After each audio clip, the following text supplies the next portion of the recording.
আত্মসমর্পণ নয়, আরও কঠোর আঘাতের ইঙ্গিত ইরানের।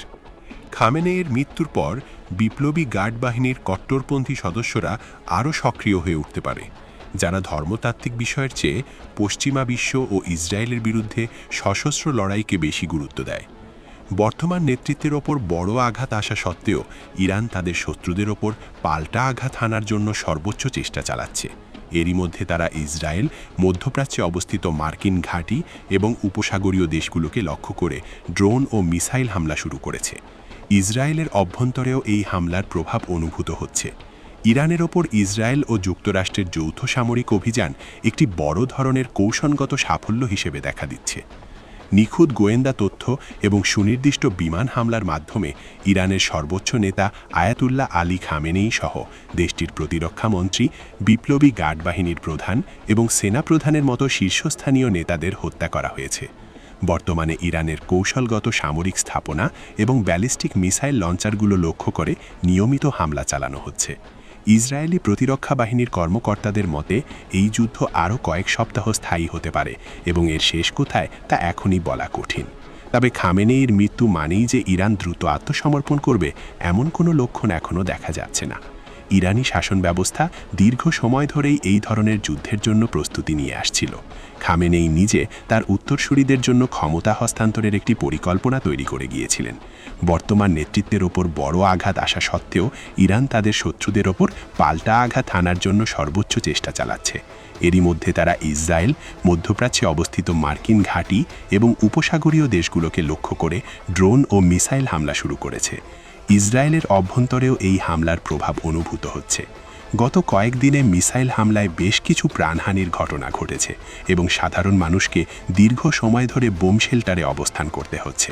তবে গত জুন মাসের যুদ্ধের তুলনায় এবারের ইরানি হামলা কিছুটা অগোছালো মনে হলেও তাদের মূল লক্ষ্য হল বেসামরিক জনপদে আতঙ্ক সৃষ্টি করা। সামরিক কৌশলের দিক থেকে এবার ইসরায়েল ও আমেরিকা অনেক বেশি আক্রমণাত্মক।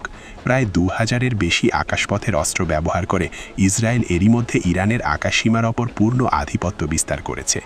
এখন ইসরায়েলি যুদ্ধবিমানগুলো সরাসরি তেহরানের আকাশে অবস্থান করে হামলা চালাচ্ছে, যা আগে অন্য দেশের আকাশসীমা থেকে করা হতো।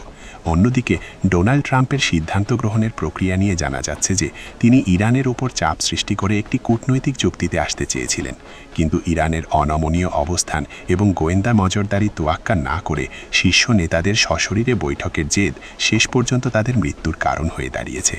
অনেকের মতে খামেনেইকে হত্যার অনুমোদনের পেছনে ট্রাম্পের ব্যক্তিগত প্রতিশোধের ইচ্ছাও থাকতে পারে, কারণ 2021 সালে তাকে হত্যার একটি চেষ্টা ইরানের পক্ষ থেকে করা হয়েছিল বলে অভিযোগ আছে। খামেনেইয়ের মৃত্যু মধ্যপ্রাচ্যের অন্যতম এক প্রভাবশালী ও আমেরিকার জন্য বিপজ্জনক নেতার অবসান ঘটিয়েছে। দীর্ঘ 35 বছর তিনি ইরানকে শাসন করেছেন, যা অনেকের মতে ছিল নাগরিকদের ওপর এক প্রকার জবরদস্তিমূলক চুক্তি। ইসরায়েলের জন্য খামেনেইয়ের প্রস্থান স্বস্তির খবর হলেও যুদ্ধের এই চূড়ান্ত পর্যায়ে এখনই জয় উদযাপন করা ঝুঁকিপূর্ণ হতে পারে। খামেনেইয়ের মৃত্যুর পর বিপ্লবী গার্ড বাহিনীর কট্টরপন্থী সদস্যরা আরও সক্রিয় হয়ে উঠতে পারে, যারা ধর্মতাত্ত্বিক বিষয়ের চেয়ে পশ্চিমা বিশ্ব ও ইসরায়েলের বিরুদ্ধে সশস্ত্র লড়াইকে বেশি গুরুত্ব দেয়। বর্তমান নেতৃত্বে সাময়িকভাবে আলী লারিজনির নেতৃত্বে একটি সরকার কাঠামো কাজ শুরু করলেও বিপ্লবী গার্ডের ভূমিকা কী হবে তা নিয়ে উদ্বেগ থেকেই যাচ্ছে। এদিকে ইরানের অভ্যন্তরে ইন্টারনেটের ব্যাপক কড়াকড়ি সত্ত্বেও কিছু ভিডিওতে নাগরিকদের খামেনেইয়ের মৃত্যুতে আনন্দ প্রকাশ করতে দেখা গেছে। তবে শাসন ব্যবস্থার যে কোনো ধরনের গণবিক্ষোভ দমাতে রাজপথে নিরাপত্তা বাহিনীর ব্যাপক উপস্থিতি নিশ্চিত করেছে। আন্তর্জাতিকভাবেও সৌদি আরবের মতো প্রতিবেশী দেশগুলো জনসংখ্যে শান্তির কথা বললেও পর্দার আড়ালে ইরানের উপর সামরিক চাপের পক্ষে ছিল বলে খবর পাওয়া যাচ্ছে।